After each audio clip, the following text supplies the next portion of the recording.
ધોરણ 6 પ્રકરણ 9 આપણું ઘર પૃથ્વી. આપણે જ્યાં રહીએ છીએ એ આપણું ગામ અને ઘર. આ બધું શાની ઉપર છે? આવો પ્રશ્ન આપણને સૌને થાય. જવાબ બહુ સાદો છે કે મારું ઘર અને ગામ પૃથ્વી પર આવેલું છે, એટલે પૃથ્વી આપણું વિશાળ ઘર કહેવાય. જે કેટલું વિશાળ છે નહીં? તો ચાલો આપણા વિશાળ ઘર વિશે થોડુંક જાણીએ. તમને પણ એ જાણવાનું મન થાય એ સ્વાભાવિક છે. તમને ખબર છે, આપણી પૃથ્વી એ સૌર પરિવારનું એક સભ્ય છે. વળી પાછું આ સૌર પરિવાર એટલે શું? ચાલો હું તમને સૌર પરિવારની સમજ આપું. સૌર પરિવાર, સોલાર સિસ્ટમ. આપણો સૂર્ય મંદાકિની તારામંડળનો એક સ્વયં પ્રકાશિત તારો છે. આ તારાની આસપાસ નાના મોટા સભ્યો ગોળા રૂપે છે. આપણી પૃથ્વી એમાંનો એક ગોળો છે. આ તમામને આપણે ગ્રહો તરીકે ઓળખીએ છીએ. સૂર્યના ગુરુત્વાકર્ષણ અને જે તે ગ્રહના ગુરુત્વાકર્ષણ બળના લીધે આ બધા ગ્રહો સૂર્યની આસપાસ વર્તુળાકાર સ્વરૂપે ફરે છે. આ ગ્રહોને પોતાનો કોઈ પ્રકાશ નથી. સૂર્ય પાસેથી મળતા પ્રકાશથી તે પ્રકાશે છે. સૌર પરિવારના ગ્રહો વિવિધ કદ અને સ્વરૂપ ધરાવે છે. આ બધા ગ્રહો મળીને બને છે આપણું સૌર પરિવાર કે સૌર મંડળ. આમ ગ્રહો, ઉપગ્રહો, લઘુગ્રહો, ધૂમકેતુઓ અને ઉલ્કાઓનો આપણા સૌરમંડળમાં સમાવેશ થાય છે. તો ચાલો આપણા સૌરમંડળનો પરિચય મેળવીએ. સૌપ્રથમ સૌરમંડળના મુખ્ય સભ્ય તરીકે સૂર્યનો પરિચય મેળવીએ. સૂર્ય, સન. સૂર્યથી આપણે પરિચિત છીએ. આપણા રોજના કાર્યોની શરૂઆત જ સૂર્યોદયથી જ થાય છે ને? સૂર્ય સન્માનિત તારો છે. તે પૃથ્વી પરના જીવનનો દાતા ગણાય છે. સૂર્ય પૃથ્વી કરતાં લગભગ 13 લાખ ગણો મોટો છે. તેની ફરતે જો એક ચક્કર લગાવવું હોય તો 1000 કિલોમીટરના વેગથી ચાલતા વિમાનમાં બેસીને ફરીએ તો 107 વર્ષ નીકળી જાય. સૂર્યનું ગુરુત્વાકર્ષણ બળ પૃથ્વી કરતાં 28 ગણો વધારે છે. આથી જે પદાર્થનું વજન પૃથ્વી પર 1 કિલોગ્રામ થાય તેનું વજન સૂર્યની સપાટી પર 28 કિલોગ્રામ થાય. આ ગુરુત્વાકર્ષણ શક્તિને લીધે જ ગ્રહો પોતાના ચોક્કસ માર્ગમાં રહેલા છે અને તેની આસપાસ ફરે છે. પૃથ્વી તેનાથી 15 કરોડ કિલોમીટર દૂર છે. સૂર્યના પ્રકાશને ધરતી પર પહોંચતા 8.25 મિનિટનો સમય લાગે છે. સૂર્યની સપાટી હંમેશા અસ્થિર રહે છે. તેમાં અનેક કિલોમીટર લાંબી પ્રજ્વલિત થતી અગ્નિજ્વાળાઓનો સમાવેશ થાય છે. સૂર્યનું મુખ્ય આવરણ હાઇડ્રોજન વાયુનું બનેલું છે. તેમાં હાઇડ્રોજન અને હિલિયમ વાયુની પ્રક્રિયાથી પ્રકાશ અને ગરમી ઉત્પન્ન થાય છે, જેને આપણે ઊર્જા કહીએ છીએ. જેથી સૂર્ય સપાટી ખૂબ જ ગરમ છે. સૂર્યની ઊર્જાથી પૃથ્વી પર જીવસૃષ્ટિ વિકાસ પામી છે. તેથી સૂર્યને સજીવોના પાલક તરીકે પણ ઓળખવામાં આવે છે. હવે આપણે ગ્રહોનો ટૂંકમાં પરિચય મેળવીએ. સૌર પરિવારમાં કુલ 8 ગ્રહો છે, જેમાં બુધ, શુક્ર, પૃથ્વી, મંગળ, આંતરિક અને ગુરુ, શનિ, યુરેનસ, નેપચ્યુન બાહ્ય ગ્રહો તરીકે ઓળખાય છે. સૌર પરિવારના મંગળ, બુધ, ગુરુ, શુક્ર અને શનિ એ ગ્રહો નરી આંખે જોઈ શકાય છે. તેની માહિતી હોય તે જરૂરી છે. 1. બુધ, મર્ક્યુરી. આ ગ્રહ સૂર્યની સૌથી નજીક છે. તે પીળાશ પડતા રંગનો છે. બુધને વાતાવરણ અને ઉપગ્રહ નથી. પૃથ્વી પરથી આપણને બુધ ગ્રહ સૂર્યોદય પહેલાં અને સૂર્યાસ્ત બાદ થોડો સમય આકાશમાં દેખાય છે. 2. શુક્ર, વિનસ. સૌર પરિવારનો સૌથી ચમકતો ગ્રહ છે. તે કદ અને વજનમાં પૃથ્વી જેવો જ છે. જાણે પૃથ્વીનો જોડિયો ભાઈ. તે ચળકાટમાં ચંદ્રને મળતો આવે છે. તેને એક પણ ઉપગ્રહ નથી. તેની આસપાસ વાયુઓ અને વાદળોના ઘટ્ટ આવરણોને કારણે તેનો અભ્યાસ બહુ થઈ શક્યો નથી. 3. પૃથ્વી, અર્થ. શુક્ર અને મંગળની વચ્ચે પૃથ્વીનું સ્થાન છે. પૃથ્વી પોતાની ધરી પર 24 કલાકમાં એક આંટો પૂરો કરે છે, જ્યારે સૂર્યની આસપાસ લગભગ 365 દિવસમાં એક આંટો પૂરો કરે છે. પૃથ્વી પર દિવસ રાત અને ઋતુઓ જેવી ઘટનાઓ ફક્ત અહીં જોવા મળે છે. પૃથ્વીને એક ઉપગ્રહ ચંદ્ર છે. ચંદ્ર, મૂન, પૃથ્વીનો એકમાત્ર ઉપગ્રહ છે.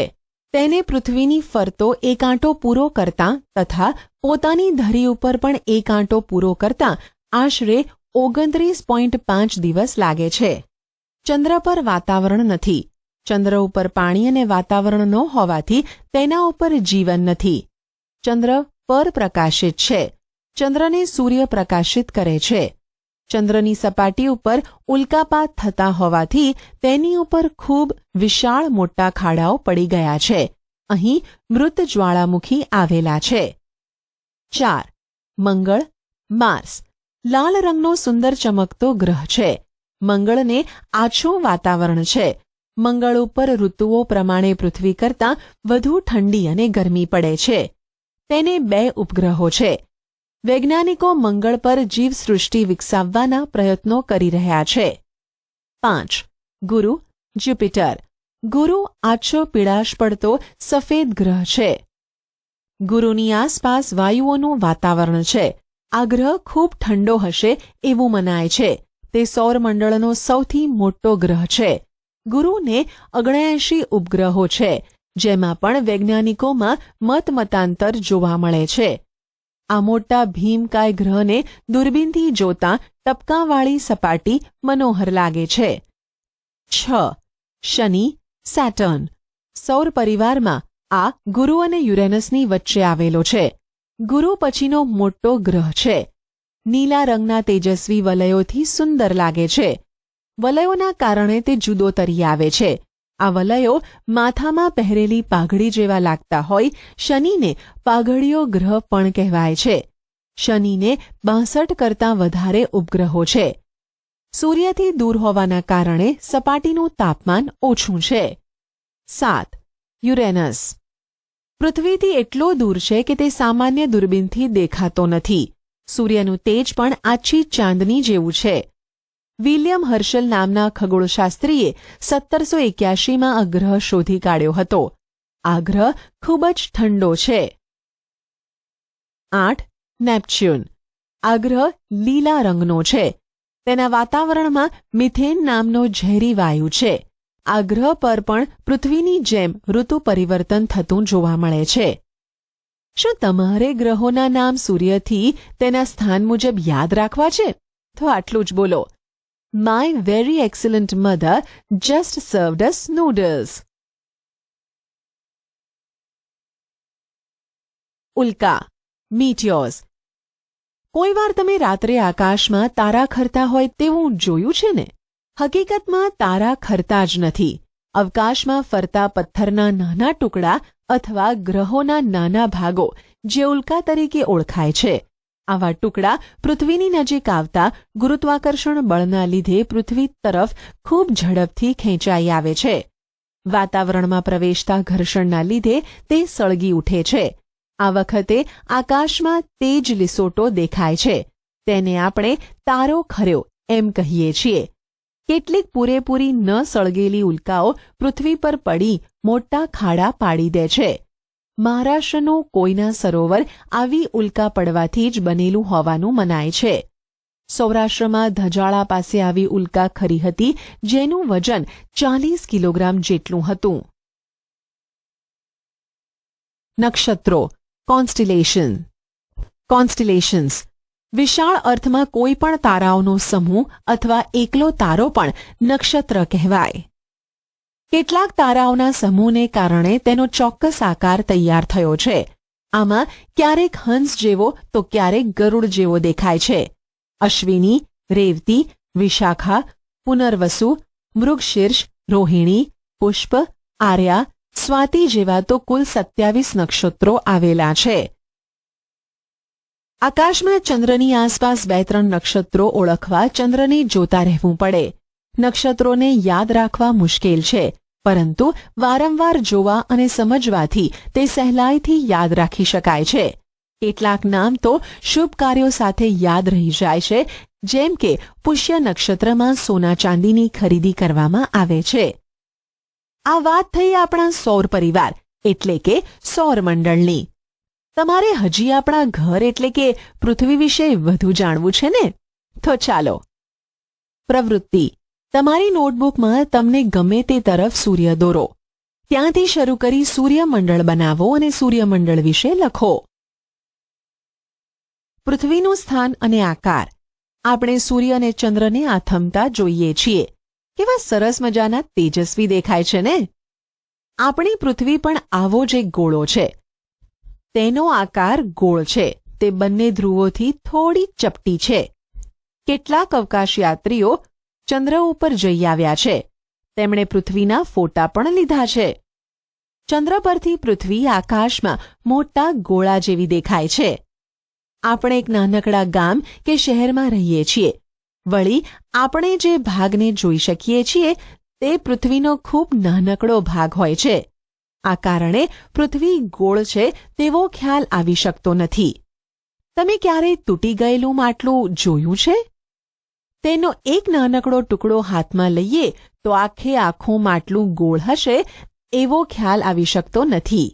આમ પૃથ્વીના નાનકડા ભાગ ઉપર ઊભા રહીને જોવાથી આપણને આખી પૃથ્વી ગોળ જણાતી નથી.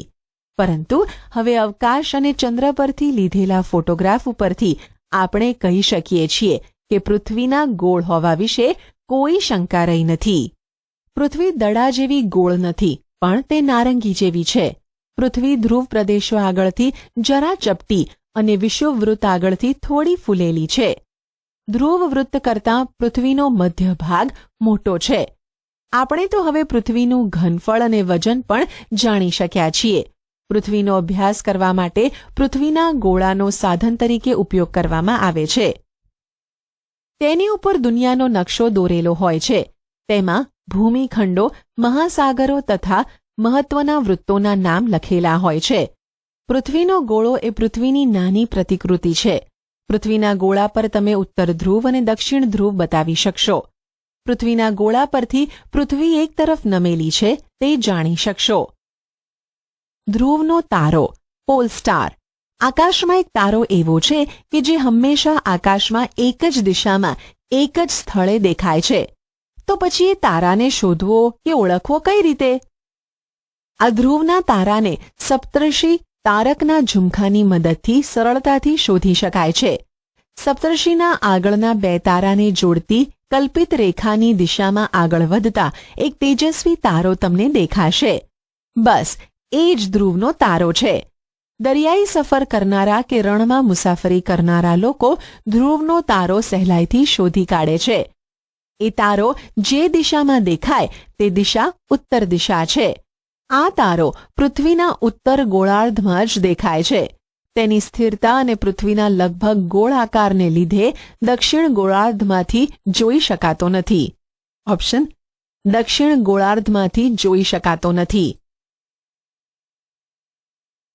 અક્ષાંશ રેખાંશ, લેટિટ્યુડ, લોંગિટ્યુડ. પૃથ્વીના ગોળા ઉપર આડી અને ઊભી કાલ્પનિક રેખાઓ છે.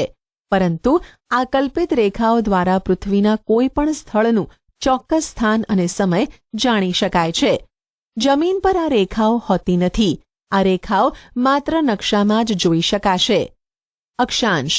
પૃથ્વીના ગોળા પર દોરેલી આડી કાલ્પનિક રેખાઓને અક્ષાંશ કહેવામાં આવે છે. પૃથ્વીની સપાટી પરના કોઈ પણ સ્થળને જો સીધી રેખાથી પૃથ્વીના કેન્દ્ર સાથે જોડવામાં આવે તો તે રેખાથી વિષુવવૃત્તીય કાલ્પનિક સપાટી સાથે કેન્દ્ર આગળ જેટલા અંશનો ખૂણો થાય તેટલો તે સ્થળનો અક્ષાંશ બને છે. અક્ષાંશ વૃત્તોની કુલ સંખ્યા 181 છે. જાણવા જેવું: બે અક્ષાંશ વૃત્તો વચ્ચે વાસ્તવિક જમીન સપાટી પર આશરે 111 કિલોમીટરનું અંતર હોય છે. અક્ષવૃત્ત. પૃથ્વી ઉપર ઉત્તર અથવા દક્ષિણ ગોળાર્ધમાં વિષુવવૃત્તથી સરખા કોણીય અંતરે મળેલા સ્થળોને જોડનારું પૂર્વ પશ્ચિમ સળંગ વર્તુળને અક્ષવૃત્ત કહેવાય. રેખાંશ. પૃથ્વીના ગોળા ઉપર દોરેલી ઊભી કલ્પિત રેખાઓને રેખાંશ કહેવામાં આવે છે. રેખાંશ ધ્રુવ પાસે એકબીજાને મળે છે. ધ્રુવ તરફ જતા આ રેખાઓ એકબીજાની નજીક આવતી જાય છે. કુલ રેખાંશ વૃત્તની સંખ્યા 360 છે, જેમાં 0 અંશ રેખાંશ અને 180 અંશ રેખાંશ મહત્વના છે. રેખાવૃત્ત. પૃથ્વીની ધરીથી મૂળ રેખાવૃત્તની કાલ્પનિક સપાટી સાથે પૃથ્વી સપાટીએ સરખા કોણાત્મક અંતરે આવેલા સ્થળોને જોડનારી ઉત્તર દક્ષિણ સળંગ રેખાને રેખાવૃત્ત અર્ધવર્તુળ કહે છે. પ્રવૃત્તિ. તમારી નોટબુકમાં એક વર્તુળ દોરી તેમાં 23.5 અંશ ઉત્તર અક્ષાંશ દક્ષિણ અક્ષાંશ નામ નિર્દેશ સાથે બતાવો. સાથે 0 અંશ અક્ષાંશનું નામ નિર્દેશ કરી બતાવો. પૃથ્વીની સપાટી પર મધ્યમાં એક આડી રેખા દોરેલી છે, તે જુઓ. એ રેખા વિષુવવૃત્ત છે. વિષુવવૃત્ત પૃથ્વીના 2 સરખા ભાગ કરે છે. વિષુવવૃત્તથી ઉપરનો એક ભાગ એ ઉત્તર ગોળાર્ધ અને દક્ષિણ તરફનો ભાગ દક્ષિણ ગોળાર્ધ છે. આમ ઉત્તર તરફના ઉત્તર અક્ષાંશ અને દક્ષિણ તરફની રેખાઓ દક્ષિણ અક્ષાંશ કહેવાય છે. વિષુવવૃત્તથી ઉત્તરે 23.5 અંશ કર્કવૃત્ત અને વિષુવવૃત્તથી દક્ષિણે 23.5 અંશ દક્ષિણ અક્ષાંશ રેખાને મકરવૃત્ત કહે છે. આ જ પ્રમાણે વિષુવવૃત્તથી ઉત્તરે 66.5 અંશ ઉત્તર અક્ષાંશ રેખાને ઉત્તર ધ્રુવવૃત્ત આર્કટિક સર્કલ અને વિષુવવૃત્તની દક્ષિણે 66.5 અંશ દક્ષિણ અક્ષાંશ રેખાને દક્ષિણ ધ્રુવવૃત્ત એન્ટાર્કટિક સર્કલ કહે છે. વિષુવવૃત્તની ઉત્તરમાં કર્કવૃત્ત સુધી તેમજ દક્ષિણમાં મકરવૃત્ત સુધી દેખાતી સૂર્યની ગતિને અયન કહેવાય છે. તેથી આની વચ્ચેના વૃત્તોને અયન વૃત્તો કહેવાય છે. સૂર્યની આ ગતિને 6 મહિના જેટલો સમય લાગે છે. પૃથ્વી 66.5 અંશના ખૂણે નમેલી છે. આથી સૂર્યના કિરણો કર્કવૃત્ત અને મકરવૃત્ત વચ્ચે લગભગ સીધા પડે છે. જાણવા જેવું. 23.5 અંશ ને 23 ડિગ્રી અને 0.5 મિનિટ તરીકે વંચાય છે. GPS global positioning system. Global positioning system દ્વારા મોબાઈલ ફોન અને ગૂગલ અર્થ મારફતે આપણને કોઈપણ સ્થળના અક્ષાંશ અને રેખાંશ જાણવા મળે છે. ઇન્ટરનેટની સુવિધાવાળા મોબાઈલ વડે જે તે સ્થળના અક્ષાંશ અને રેખાંશ મળી જાય છે. આજે તો આ સિસ્ટમ દ્વારા અક્ષાંશ રેખાંશ ખૂબ સહેલાઈથી જાણી શકાય છે. મુખ્ય રેખાંશ વૃત્તો. 1. Greenwich. Greenwich mean time GMT રેખા. ગ્રીનિચ રેખા ઇંગ્લેન્ડના ગ્રીનિચ શહેર પાસેથી પસાર થતી 0 અંશ રેખાંશ વૃત્તને ગ્રીનિચ રેખા કહે છે. ગ્રીનિચ રેખાથી પૃથ્વીના પૂર્વ અને પશ્ચિમ એમ 2 ભાગ પડે છે, જે પૂર્વ ગોળાર્ધ અને પશ્ચિમ ગોળાર્ધ તરીકે ઓળખાય છે. ગ્રીનિચ રેખાની 180 અંશ પૂર્વમાં પૂર્વ રેખાંશ અને 180 અંશથી પશ્ચિમમાં પશ્ચિમ રેખાંશ ગણવામાં આવે છે. 2. આંતરરાષ્ટ્રીય દિનાંતર રેખા ઇન્ટરનેશનલ ડેટ લાઇન. રેખાંશ વૃત્તને આંતરરાષ્ટ્રીય દિનાંતર રેખા કહે છે. આ રેખાંશ વૃત્ત માત્ર એક જ છે. આ રેખા ઓળંગતા તારીખ અને વાર બદલાય છે. તે પેસિફિક મહાસાગરમાંથી પસાર થાય છે. તે કેટલાક સ્થળોએ બરાબર 180 અંશ પર નથી, વાંકી ચૂકી છે. તેનું કારણ એ છે કે જો તેને સીધી દોરવામાં આવે તો એક જ દિશાના કેટલાક ટાપુ પર એક જ દિવસે 2 વાર અને 2 તારીખ ભેગી થઈ જાય. કેટલીક જગ્યાએ એક ટાપુ પર બીજી તરફ જતાં તારીખ બદલાઈ જાય અને સમય તથા તારીખનો ગોટાળો થાય. આ નિવારવા આ રેખાના માર્ગમાં આવતી જમીન બાજુ પર રાખીને તેને સમુદ્ર તરફ ફેરવી છે, એટલે કે તે વાંકી ચૂકી છે. કટિબંધો ઝોન. બાજુની આકૃતિ પરથી પૃથ્વીના તાપમાન, પ્રકાશ, ગરમી અને ઠંડીના આધારે સ્પષ્ટ રીતે જુદા જુદા વિભાગોમાં વહેંચાઈ જાય છે, જેને કટિબંધો કહે છે. વધારે તેમજ ઓછા પ્રકાશ અને ગરમી મેળવતા ભાગોને નીચે મુજબ 3 ભાગમાં વહેંચવામાં આવેલા છે. ઉષ્ણ કટિબંધ ટ્રોપિકલ ઝોન. અતિશય ગરમી. સમશીતોષણ કટિબંધ ટેમ્પરેટ ઝોન. સપ્રમાણ ગરમી ઠંડી. શીત કટિબંધ પોલાર ઝોન સખત ઠંડી. પૃથ્વીની ગતિના પ્રકાર. બધા ગ્રહોની જેમ પૃથ્વીની પણ ફરવાની બે પ્રકારની ગતિ છે. એક પરિભ્રમણ રોટેશન. ભમરડો પોતાની ધરી પર ફરે છે તેમ પૃથ્વી પોતાની ધરી પર પશ્ચિમથી પૂર્વ દિશામાં ફરે છે. પૃથ્વીની આ ગોળ ચક્કર લગાવવાની ગતિ દૈનિક ગતિ કહેવાય છે. તેને પરિભ્રમણ પણ કહે છે. પૃથ્વી વિષુવવૃત્ત પર કલાકના 1670 કિલોમીટરની ઝડપે એક ચક્ર પૂર્ણ કરે છે.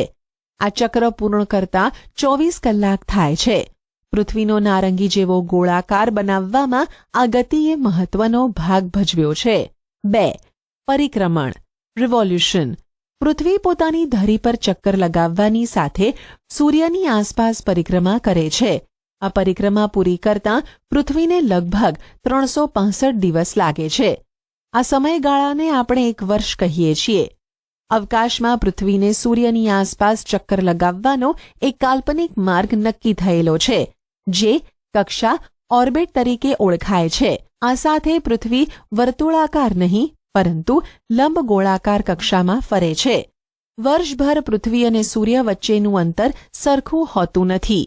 પૃથ્વી પોતાની ધરી પર 23.5 અંશ અને કક્ષા સાથે 66.5 અંશનો ખૂણો બનાવીને ફરે છે. પૃથ્વીના આ ધરીનમનના કારણે ઋતુઓ થાય છે અને રાત દિવસ લાંબા ટૂંકા થાય છે. દિવસ રાત. પૃથ્વીની દૈનિક ગતિના લીધે જ દિવસ અને રાત થાય છે. પૃથ્વી પોતાની ધરી પર નમેલી અને ગોળ હોવાથી તેના અડધા ભાગ પર જ સૂર્યનો પ્રકાશ પડે છે અને અડધા ભાગ પર અંધારું રહે છે. પૃથ્વી ફરતી ન હોત તો એક તરફ અજવાળું અને બીજી તરફ અંધારું જ રહેત, પણ તેમ બનતું નથી. આમ પૃથ્વીનું દરેક સ્થળ 24 કલાકમાં અજવાળામાંથી અંધારામાં અને અંધારામાંથી પાછું અજવાળામાં આવે છે. તેનાથી પૃથ્વીના દરેક સ્થળે સવાર, બપોર અને સાંજ થાય છે. પૃથ્વીના ધરી નમનના લીધે દિવસ રાતની લંબાઈમાં ફેરફાર થાય છે. 21મી જૂને કર્કવૃત્ત અને 22મી ડિસેમ્બરે મકરવૃત્ત પર સૂર્યના કિરણો બરાબર સીધા પડે છે. જ્યાં સૂર્યના કિરણો સીધા પડે છે ત્યાં અને તેની નજીકના વિસ્તારોમાં દિવસ લાંબા અને રાત ટૂંકી રહે છે. જ્યાં સૂર્યના કિરણો ત્રાંસા પડે છે ત્યાં દિવસ ટૂંકો અને રાત લાંબી રહે છે. જ્યારે 21 માર્ચ અને 23 સપ્ટેમ્બર માસમાં રાત અને દિવસ સરખા રહે છે. પ્રવૃત્તિ. આકૃતિ 9.12નું અવલોકન કરી જવાબ આપો. 1. 22મી ડિસેમ્બરે દિવસ અને રાતની લંબાઈની સ્થિતિ શું હશે? 2. 21મી માર્ચ અને 23મી સપ્ટેમ્બરની વિશેષતા શું છે? ઋતુઓ. પૃથ્વી ધરી પર નમેલી હોવાથી ઉત્તર ધ્રુવ અને દક્ષિણ ધ્રુવ વારાફરથી સૂર્યની સામે આવે છે. સૂર્યના કિરણો વિષુવવૃત્તની ઉત્તરે કે દક્ષિણે સીધા પડે છે. આમ થવાથી દિવસ રાતમાં તફાવત પડે છે. આથી વધારે સમય સૂર્યપ્રકાશ મેળવતા વિસ્તારોમાં ઉનાળો અને ઓછો સમય સૂર્યપ્રકાશ મેળવતા વિસ્તારોમાં શિયાળો અનુભવાય છે. તે જ સમયે દક્ષિણ ગોળાર્ધમાં શિયાળામાં ઋતુ અનુભવાય છે જે માનવ જીવનને સીધી અસર કરે છે. પ્રવૃત્તિ. પૃથ્વીના ગોળાની મદદથી ભારતમાં ઉનાળો હોય તો નીચે આપેલા દેશોમાં કઈ ઋતુ હશે તે શોધો. 1. America. 2. Australia. 3. Sri Lanka. 4. England. 5. Bhutan. 6. Brazil. Uttarayan. 22મી ડિસેમ્બરથી સૂર્યના સીધા કિરણો ઉત્તર તરફ એટલે કે વિષુવવૃત્ત તરફ પડવાના શરૂ થાય છે. આમ ઉત્તરાયણ 22મી ડિસેમ્બરે થાય છે. 14મી જાન્યુઆરીએ સૂર્ય મકર રાશિમાં પ્રવેશે છે માટે મકર સંક્રાંતિ કહેવાય છે. દક્ષિણાયન. 22મી જૂનથી સૂર્યના સીધા કિરણો કર્કવૃત્તથી ખસીને દક્ષિણ તરફ વિષુવવૃત્ત તરફ પડવાનું શરૂ થાય છે જેને દક્ષિણાયન કહે છે. સંપાત. ઇક્વિનોક્સ. સૂર્યનો ક્રાંતિવૃત્ત અને વિષુવવૃત્ત વર્ષમાં 2 વખત એકબીજાને છેદે છે. આ છેદન બિંદુને સંપાત દિવસ કહેવામાં આવે છે. સંપાત દરમિયાન સૂર્ય ઉત્તર તરફ ખસતા જતાં ઉત્તર ગોળાર્ધમાં 22મી માર્ચથી દિવસની લંબાઈ વધતી અને રાત ટૂંકી થતી જાય છે. ઉત્તર ગોળાર્ધમાં 21મી જૂન વર્ષનો લાંબામાં લાંબો દિવસ અને ટૂંકામાં ટૂંકી રાત હોય છે. સૂર્ય દક્ષિણ તરફ ખસતા જતાં દક્ષિણ ગોળાર્ધમાં 24મી સપ્ટેમ્બરથી દિવસની લંબાઈ વધતી જાય છે અને રાત ટૂંકી થતી જાય છે. દક્ષિણ ગોળાર્ધમાં 22મી ડિસેમ્બર વર્ષનો લાંબામાં લાંબો દિવસ અને ટૂંકામાં ટૂંકી રાત હોય છે. વર્ષ દરમિયાન 21મી માર્ચ અને 23મી સપ્ટેમ્બર એ સૂર્યના કિરણો વિષુવવૃત્ત ઉપર સીધા પડતા હોય રાત અને દિવસ સરખા થાય છે, જે વિષુવ દિન તરીકે ઓળખાય છે. લીપ વર્ષ, લીપ યર. પૃથ્વીનું એક વર્ષ એટલે 365 દિવસ અને 6 કલાક, પણ ચોથા ભાગના દિવસની ગણતરી કરવાનું અગવડ ભરેલું હોવાથી 365 દિવસે વર્ષ પૂરું કરીએ છીએ.